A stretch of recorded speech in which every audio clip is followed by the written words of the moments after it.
আচ্ছা অর্ক, হ্যাঁ বলো। তুমি বললে না তো তোমার বাড়ি কবে যাব? আরে তুমি তো সুপার মডেল, সেলিব্রিটি মানুষ। তুমি আমার বাড়ি গেলে তো বাড়ি ধন্য হয়ে যাবে। শোনো, ওসব বাজে কথা ছাড়ো, তোমার বাড়ি কবে যাব কখন যাব সেটা বলো। তো ফির কাল 5 बजे। ঠিক है ম্যাডাম। দিদি, আমার ভাগ্নেবাবুর কিন্তু পছন্দটা বেশ সুন্দর, বেশ তারিফ করার মতো। দ্যুতি, তোমাকে এতদিন বিভিন্ন কোম্পানির বিজ্ঞাপনের ছবিতে দেখেছি, বেশ লাগতো, কিন্তু আজ তোমার সাথে কথা বলে আর সামনে থেকে দেখে আরো বেশি ভালো লাগছে। আজ আমি আসি তাহলে। আরে দুতি, তোমার সাথে তো অর্কর বাবা মানে আমার জামাইবাবুর সাথে পরিচয় করানো হলো না। উনি একটা ব্যবসার কাজে বাইরে আছেন। ঠিক আছে, তুমি তো আসতেই থাকবে, পরিচয় হয়ে যাবে ঠিক আস্তে আস্তে। মা, তাহলে গাড়িটা বের করি, ওকে তো আবার ছেড়ে দিয়ে আসতে হবে। হ্যাঁ, আচ্ছা দুতি, তুমি এতদিন কি দেখে এসছো? ছেলে এবং ছেলের বাড়ির লোক মেয়ের বাড়িতে গেছে বিয়ের কথা পাকা করতে, তাই তো? আমরা কিন্তু প্রথাটা চেঞ্জ করে দিয়েছি। এখানে মেয়ে এসছে ছেলের বাড়িতে বিয়ের কথা পাকা করতে। কি কেমন লাগছে প্রথাটা? তাহলে আমি আজকে আসি।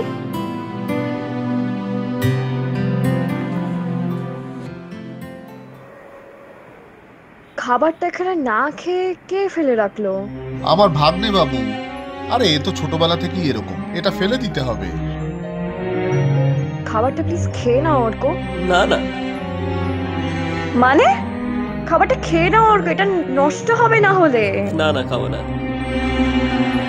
দুতি, কি পাগলামো করছো তুমি? এটা কেমন ব্যবহার?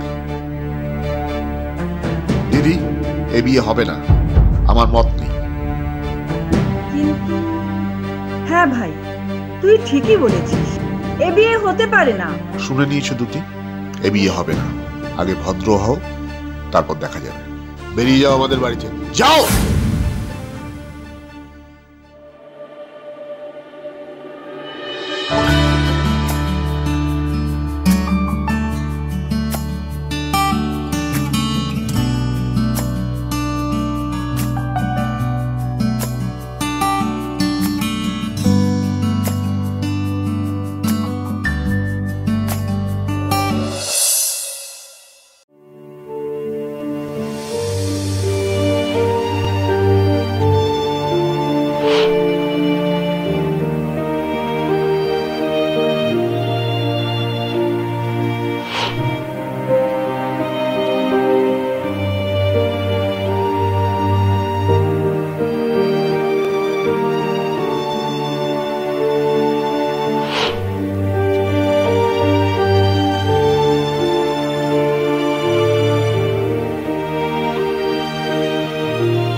এমনটা কেন হলো? আমরা তো বেশ ভালোই ছিলাম, বলো?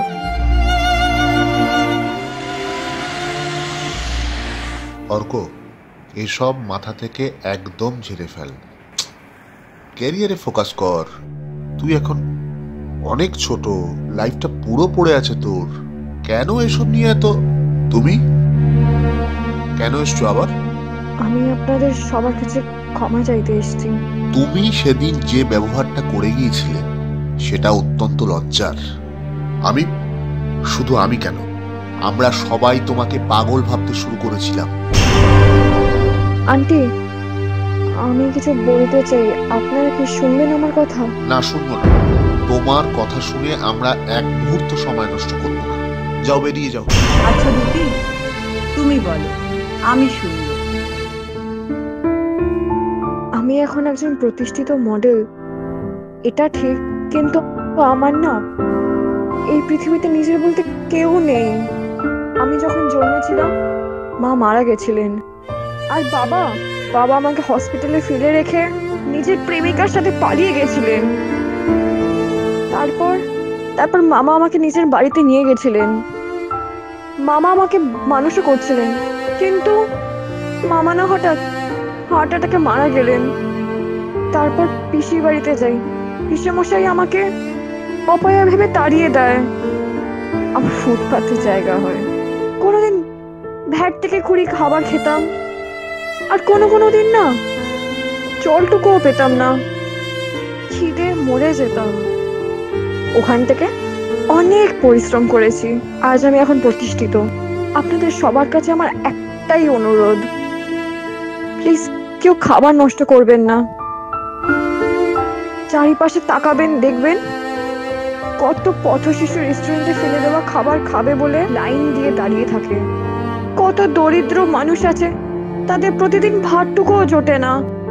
তাই আমার সামনে কেউ খাবার নষ্ট করলে আমার খুব রাগ হয়।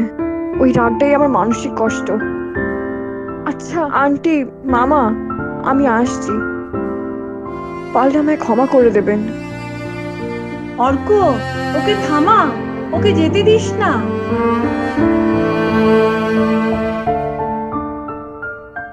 দিদি, একটা ভালো দিন দেখে দুতিকে আমাদের পরিবারের সদস্য করে নে। মা, মামা, আজ থেকে আমরা প্রতিজ্ঞা করি যে আর কোনোদিন খাবার নষ্ট করব না।